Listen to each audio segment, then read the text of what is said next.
Maestro, bienvenido. Buenas noches. Muchísimas gracias, muy buenas noches. Muy buen viernes, y es un buen viernes para hablar de la protección de los datos personales y el acceso a la información pública. ¿Por qué revelar los datos personales nos puede hacer vulnerables?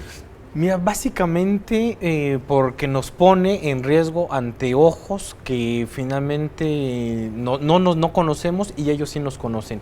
¿Qué es lo que sucede? Prácticamente estamos viviendo una transición hacia el mundo digital. Nuestros datos personales están yendo al mundo digital.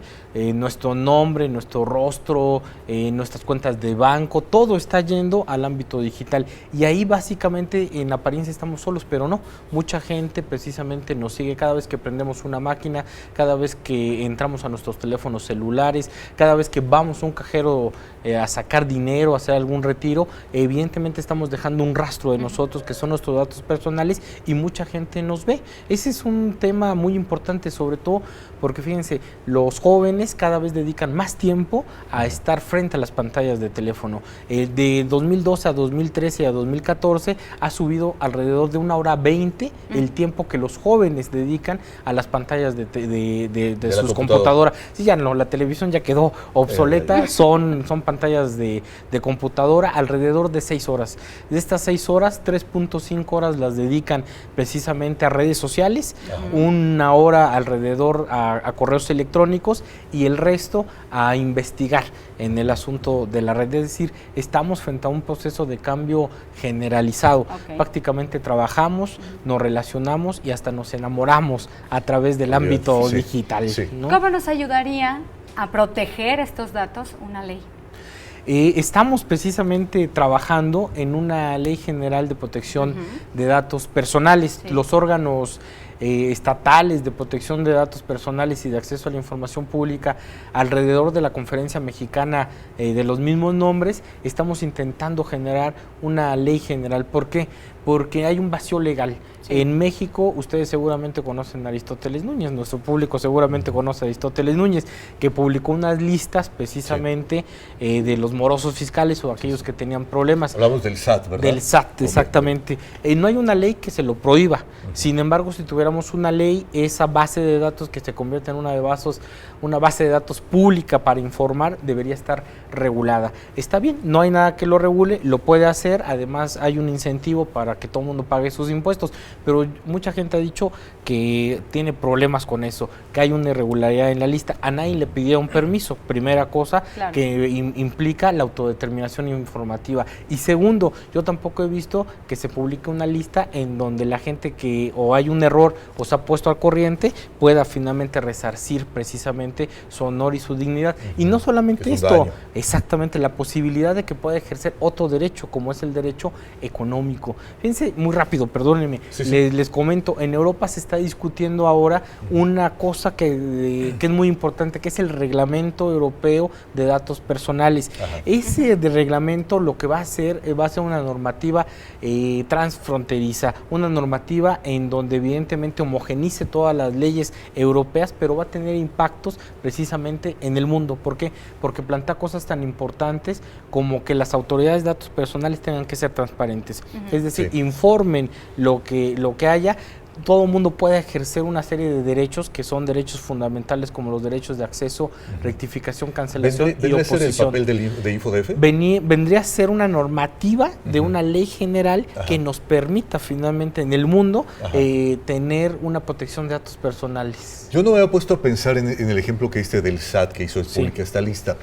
Yo más bien lo había visto por el lado, por ejemplo, como a veces se ve un anuncio en la televisión, en la radio, que dice, yo no autoricé a esta escuela a que diera mis datos y ahora me llaman para vender uniformes. Entonces, ¿ante quiénes podemos ser vulnerables cuando se hace pública nuestra información? Ante todo el mundo. Fíjate que cuando vamos, por ejemplo, al centro comercial, hasta por la rifa de unas chanclas, básicamente damos nuestros datos personales, o sea, damos cómo nos llamamos, qué nos gusta hacer, cómo se llama nuestra mascota, de qué número gastamos.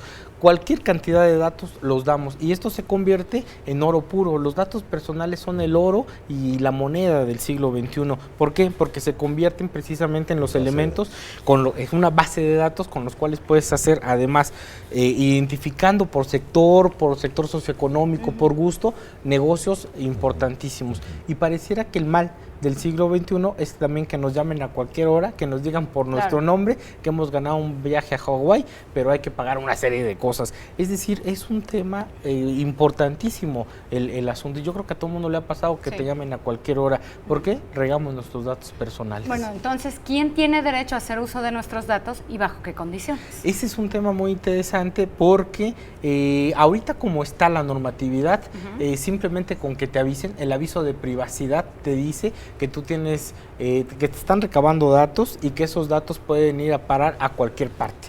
De hecho, hay algunos hospitales, me han comentado, en donde tú vas a hacerte un servicio médico y tus datos, dice el aviso de privacidad, que van a ser transmitidos, es decir, tratados a unos laboratorios. ¿Por qué finalmente una empresa de salud o un hospital puede recabar datos y puede transmitirlos a laboratorios? Eso no es pertinente, eso es desproporcionado y eso evidentemente puede convertirse en un asunto ilícito.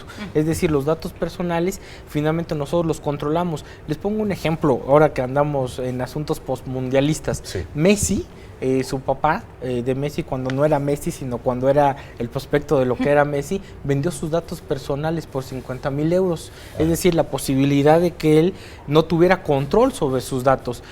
Hubo en América Latina, hay cortes, una especie de tribunales jurisdiccionales de habeas data, es decir, espacios donde uno puede ir a reclamar finalmente el control de sus datos personales. Se hizo un juicio y ahora Messi, pues lo vemos en todos lados, porque ha tenido la capacidad de que sus datos personales le pertenezcan. Es decir, los datos personales se convierten en un asunto fundamental. Son por supuesto dinero, son por supuesto un asunto económico, pero son un derecho fundamental. A ver, por ejemplo, hace unos días a mí me tocó ir a sacar la credencial Capital Social.